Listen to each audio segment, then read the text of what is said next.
Assalomu alaykum hurmatli obunachilar, sizlarni ko'rib turganimdan xursandman. Katta videoda sizlar bilan yana obzor qilishni boshlaymiz. Domga keldik. Mana shu dom. Kuyov bolaning uyi. Faqat ko'rinishi, tashqarisini qilishimiz kerak. To'rga to'r razmerli pirpirey karkasimizni qo'yib beramiz. Bu yerda hozir joyimizni ozgina yon tarafga suryapmiz, chap tarafga ko'ryapsizlar, chunki oyog'imizni kattaligi sig'mayapti, lekin bilinmay ketadi. Bu narsani qilganimizdan keyin oxirida ko'rasizlar holatini. Xullas, yigitlar boshlashdi yig'ishi, karkasni yig'ib bo'lishgandan keyin bu narsani ustidan taxtalarni qotirishni boshlaymiz. Taxtalar albatta o'rtalariga qo'yiladi bizga, chunki pirpireyimizni ushlash kerak va chetlarini hammasini taxtalab chiqamiz. Xullas, taxtani biz skochda qotirib chiqamiz va albatta undan keyin tagini tekis qilib zashitkani yaxsini olaman. Zashitka обязательно eng qalin zich to'qilgani olish kerak, sababi tagidagi taxtalar ko'rinishi kerak emas. Turetskisini yaxsini olganman. To'g'risini aytsam, razmerini so'ramanglar. O'zingizlar qanaqa razmerda qilgan bo'lsangiz, shunaqa razmerga mos material olasizlar. Men o'lchab o'tirmaganman.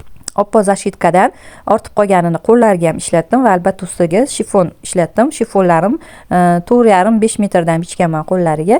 Xullas, hammasi bir-biriga mos tushsunligi uchun, mos bo'lishi uchun ham qo'lidagi 4 ta qo'lidagi shifonli materialni ham ishlatdim qo'liga. Xullas, hammasi chiroyli chiqadigan umiddaman. Ko'rasizlar, kuzatib boramiz. Ko'ryapsizlar, tepalarni hammasini zigzag qilib qoqib chiqamiz taxtaga. 4 qator bo'lyapti. 4 qator zigzag qilib chiqsa, tegi tepser, qanaqa pirpirey bo'lsa, juda chiroyli chiqadi.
Xullas, kuyov bolaning uyiga to'rga to'r razmerli pirpireylik karkasimiz fasonini $200 ga qo'yib berdik.